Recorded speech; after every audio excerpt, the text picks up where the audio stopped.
Primero que todo, buenas tardes y agradecerte por el tiempo para participar aquí con nosotros en este tercer encuentro de RedLab sobre vulnerabilidades profundizadas. Y bueno, antes de entrar en materia, quisiera que nos contaras un poquito de ti, de quién eres y de qué haces y qué hace la organización de la que haces parte.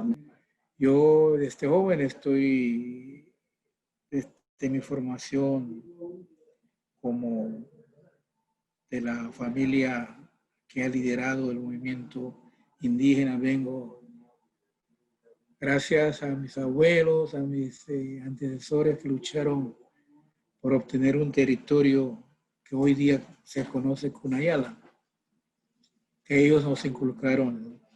No somos especie como pájaros que no tienen donde, igual tiene tierra, territorio, o sea, no podemos estar como cualquier animal. Todo ser humano debe tener su tierra, su territorio. Y por eso obtuvimos el territorio que hoy se conoce como Nayala, gracias al levantamiento. Y entonces toda la injusticia que pasa en el mundo, solidarizamos para luchar contra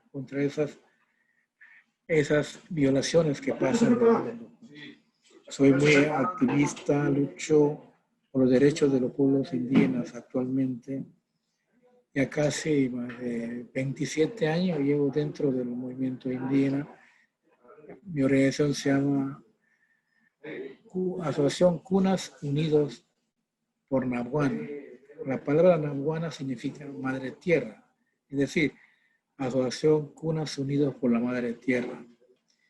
Y hoy en día todavía sigo representando ya temas concretos sobre en la OMP, Organización Mundial de la Propiedad Intelectual, que se habla sobre la lucha que estamos haciendo, que ya no se ha patentizado nuestros recursos sin consentimiento de los pueblos indígenas. Muchos conocimientos se han robado por las grandes farmacias, por las grandes empresas transnacionales. Entonces, hoy actualmente participo también en las reuniones, en las secciones intergubernamentales de la propiedad intelectual que se realiza cada año en Ginebra. Quisiera que nos contaras, Nelson, un poco de cuál es la situación actual en el territorio Cuna en este contexto de pandemia en relación específicamente con la atención en salud, ¿no? ¿Cómo es el sistema de salud ahorita? ¿Quién está atendiendo? ¿Bajo qué métodos? ¿Cómo está funcionando la atención en salud en el contexto de la pandemia en el territorio? Sí, la situación que ha pasado, que está pasando con ese problema del virus COVID-19, nos tomó de sorpresa. Pero claro, los pueblos indígenas siempre tienen sus remedios, siempre han tenido y tienen. Pero el problema que hemos tenido era por no entender la interculturalidad, dos culturas, ¿no? Diferentes. La visión nuestra es diferente, la espiritualidad.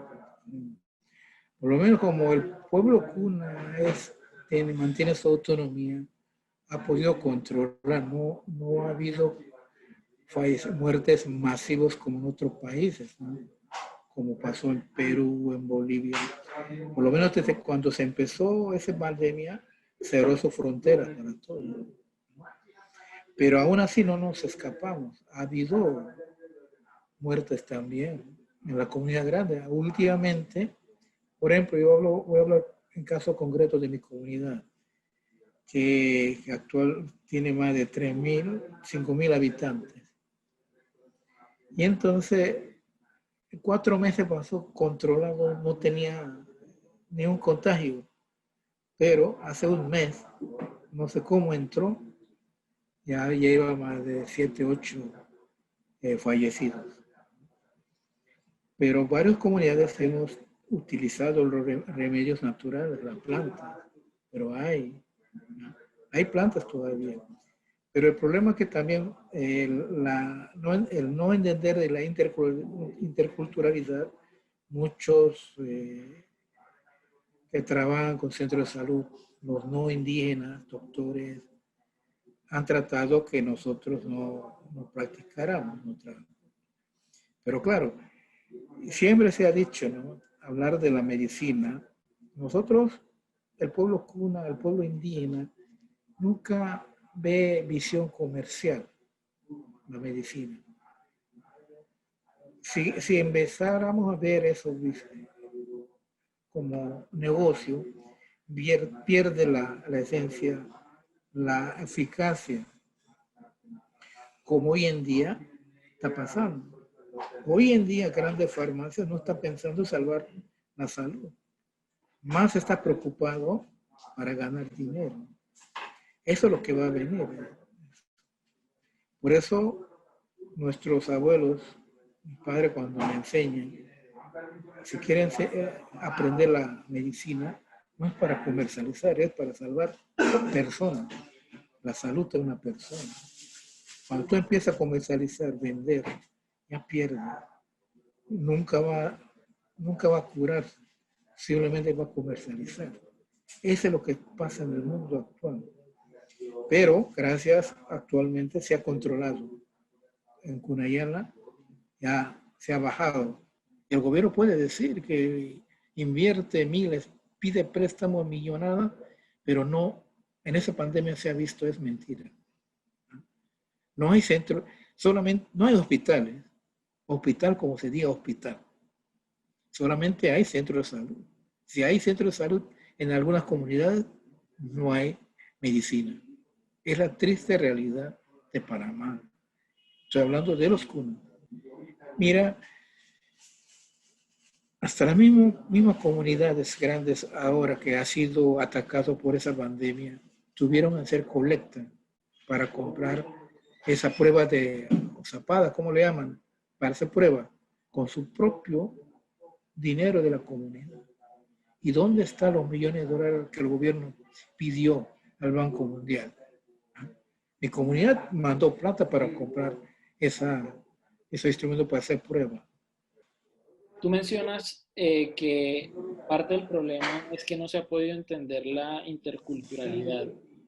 Y la pregunta es si crees que hay como un punto medio en términos de medicina donde pueda confluir la medicina tradicional indígena y la medicina, digamos, moderna o ¿crees que hay un punto donde puedan confluir esas dos medicinas? Sí, ahora durante esos últimos años, no, hace años se había hablado, había una comisión a nivel nacional fortalecimiento de la medicina tradicional. Hay una ley, ahora hay ley 17 en Panamá, que se llama la protección de la medicina tradicional. En esa ley dice que tiene que las dos medicinas tienen que jugar papel importante, o sea, conjuntamente puede avanzar. Y hemos dicho también nosotros, hoy en día, que nunca hemos dicho que nuestra medicina es mejor, pero en cambio la medicina occidental siempre ha dicho, siguen peleando entre ellos, quién es más que otro, ¿no? Se puede caminar juntos, las dos, si queremos salvar, si pensamos salvar a las personas. La cultura occidental debe entender la práctica milenaria que los pueblos indígenas han venido desarrollando, respetar. Ahora, como todas las cosas, quieren imponer la cultura ajena nuestra, quiere imponer. Como muchas cosas, cuando hay proyectos grandes, imponen sin consentimiento de los pueblos. Ese es el problema. Hoy día se habla de la interculturalidad. Debería mejorar todas las cosas. Yo respeto tu cultura, tú me tienes que respetar mi cultura también. Actualmente hay más de 20 o 15 doctores graduados en Cuba. Muchachos jóvenes graduados, médicos generales, que han venido gracias en tiempos de Martín. Creo que hubo una beca, porque para estudiar medicina aquí es dineral, es para la clase alta nada más, ¿no? El que tiene plata por lo menos pueden mandar a estudiar aquí en la Universidad de Panamá. Pero por una beca salieron casi 15. Igual no solamente los cunas, hay noves, hay emberas que han salido de Cuba. Por lo menos ahora ellos también, mi sugerencia, yo digo a mis amigos, los muchachos son jóvenes, ellos deberían también aprender la medicina natural de los pueblos, de nosotros.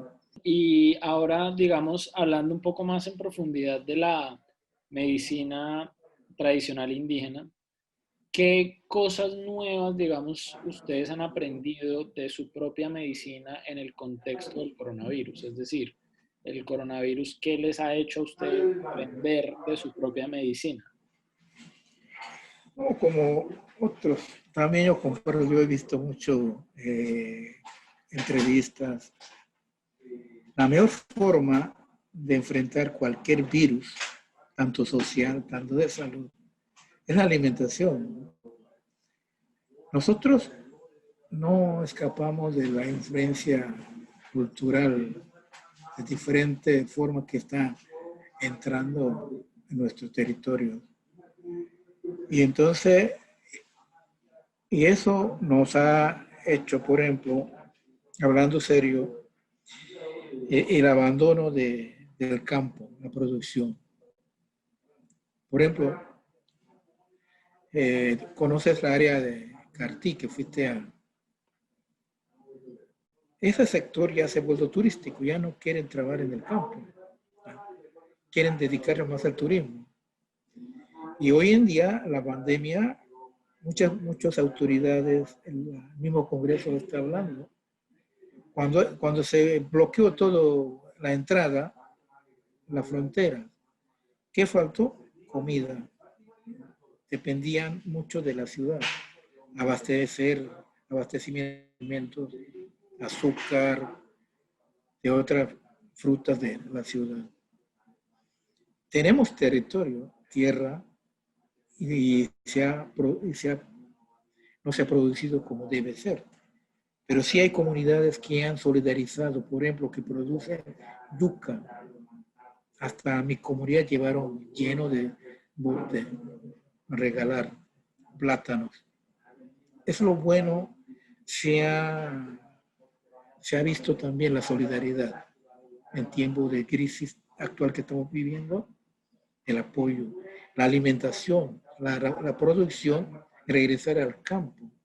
Porque ahora, ¿qué resulta? Mandamos a nuestros hijos a estudiar, el hijo se gradúa. Cuando se gradúa ya no quiere ir al campo porque va a devengar salario quincenalmente. El gobierno lo paga. Ese problema que pasa. Hay unos cuantos educadores, aunque llega su fin de semana, va al campo, tiene su huerto en el campo. Eso es lo más importante. Muchos doctores han dicho la alimentación. Mientras tú estés bien alimentado, uno esté bien alimentado, su defensa va a estar fuerte. Ahora, hoy en día, ¿qué están comiendo la gente? Cosas chatarras, ¿no? Traídos a veces de las ciudades. Ese es el problema. Antes, los cunas no sufrían diabetes, porque su bebida diario era cacao. El cacao. Alimento todo natural, guineo sancochado, todo sancochado, nada frito. La comida. Pocos se enfermaban de tuberculosis, todas esas enfermedades graves. No sufrían nuestros abuelos. Todavía, mira, mi papá tiene 96 años, todavía vive. Y todavía es el que me guía, me habla, me inculca los conocimientos. Porque tomó medicinas de árboles fuertes, de plantas naturales. Eso es lo que los estados, las organizaciones deben apoyar, fortalecer los conocimientos tradicionales en la medicina. Cómo preparar, cómo se prepara, cómo se manda a un estudiante a estudiar afuera, ¿no? Asimismo debe costear para que la medicina indígena fortalezca. Ahora nadie quiere estudiar porque no paga, ¿no? Una última pregunta es, ¿cómo ves tú el futuro post-coronavirus para el pueblo cuna y para la medicina tradicional cuna? Nosotros tenemos mucha experiencia que compartir. En nuestra historia oral, Noah, historia oral místico nos habla, ha pasado sequía, ha pasado sequía, ha pasado muchas calamidades históricamente. Y eso nos ha enseñado la generación anterior, que yo crecí, trabajar al campo. Y se necesita más educación entre los pueblos, entre nosotros. Enseñar a la juventud de nuestra historia, de nuestra identidad. Si no se habla, va a estar así como la experiencia que estamos viviendo actualmente. No hay comida en muchas comunidades. Aquí ha habido mucha solidaridad porque residen bastante cunas de una comunidad y empezaron a recolectar mascarillas, a hacer actividades, mandar allá. Y entonces la experiencia de hacer de nuevo, trabajar en el campo, producir, es que también la discriminación de los no indígenas, de los que llegan al poder, es permanente. En las campañas prometen que va a atender a los pueblos indígenas. Y no hay programas. Solamente hay programas de asistencialismo. Cuando llegan esos programas que hay, la gente queda, está bien. Pero cuando termina su periodo de administrar, ya se olvida, viene otro gobierno. Eso es lo que no ha pasado de la influencia, la politiquería pues, de nuestro país. Es otro elemento que también, igual la secta religiosa, otro elemento que nos afecta. Te dejan de practicar tu forma, prácticas que has venido practicando miles de años. Y entonces hay mucha experiencia de religión, ¿cómo se dice? Religencia, ¿cómo es la palabra esa? De la experiencia pasada de nuestro pueblo. Los pueblos indígenas tienen mucho que enseñar a la sociedad actual. Esa epidemia se puede fortalecer porque puede ser también espiritual. Un ejemplo rápido antes que termine. Por ejemplo, una vez mi papá me cuenta, cuando era joven, él tenía que ir al monte a buscar terrenos vírgenes porque ahí invadió un santuario, un lugar sagrado de las culebras. Por eso tú debes conocer dónde están los calos, dónde son sitios sagrados, donde nacen especies. ¿Por qué hoy en día no pueden terminar animales que se puede comer? Puercos del monte, porque hay santuarios, hay que cuidar santuarios donde crecen. Pero la sociedad occidental no le importa. Por eso hay escasez de alimentos en muchos lugares, porque hemos invadido donde nacen los pavos, los saínos, los puercos del monte, ¿ah? Los ñeques, los venados. Se está escaseando porque uno mata por diversión también, pero en cambio los indígenas no. Por medio del canto, diariamente, nuestros pueblos nos han venido educando. La educación es fundamental, hablar a la juventud. La educación indígena debe estar acorde a la cultura occidental. Hoy en día, ¿qué nos enseña de los griegos, de afuera? ¿No? Hay que hablar de la realidad de nuestro pueblo que tiene mucho que contar para esa experiencia que estamos viviendo. Y las plantas hay que sembrar también, plantas medicinales, no plantas cualquiera. Como me decía una amiga en verano, yo cuido mis plantas en su huerto, para eso sirve. He estado mucho de cerca investigando sobre las plantas también, en mi travesía de mi juventud, sobre eso, porque me gustan los conocimientos tradicionales. ¿No? conocimiento indígena ya hoy en día. Por eso trato de seguir defendiendo hasta el tiempo que me queda, seguir luchando. Eso todo depende, siempre estar pensando que hay un solo Dios, un creador. Pero siempre de diferentes formas los pueblos conocen sus dioses. Hay que respetar, ser tolerante, no imponer por medio de la iglesia, de la religión, es el mejor, no. Hay que respetar. Eso es lo que yo pienso también, ¿no? Ser tolerante hacia los pueblos. Y Nelson, una última pregunta. En una frase, ¿qué cosa positiva ve usted para el futuro para los pueblos Kuna? Veo, ¿no?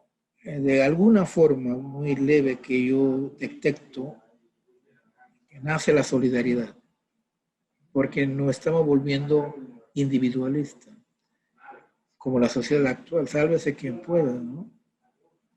Pero hoy, esa pandemia nos ha hecho volver más humano. Se humaniza, hay que humanizar la humanidad. Que no veamos porque tú eres negro, porque tú eres indio, no. Nos ha hecho ver la cosa que otro hermano no tiene una cosa, se intercambia. Eso es práctica milenaria de los pueblos que deben mantener la comunicación permanente entre los pueblos. Tampoco no queremos estar aislados al avance de la ciencia, de la nueva tecnología. Por eso estoy tratando de mejorar que ese equipo que tenemos, que sirva al servicio de los pueblos, que no esté fuera de los avances, sino mi abuela, las madres viendo cómo vender su producto, qué es lo que está pasando en nuestro mundo exterior. Y ahí vamos a sentir humano. Ahora los medios se encierran, solamente informan a su manera lo que les interesa, los medios comerciales. Lo que yo pretendo como comunicador indígena, que todo el mundo sepa la realidad de mi pueblo, de los pueblos, de todo Abya Yala,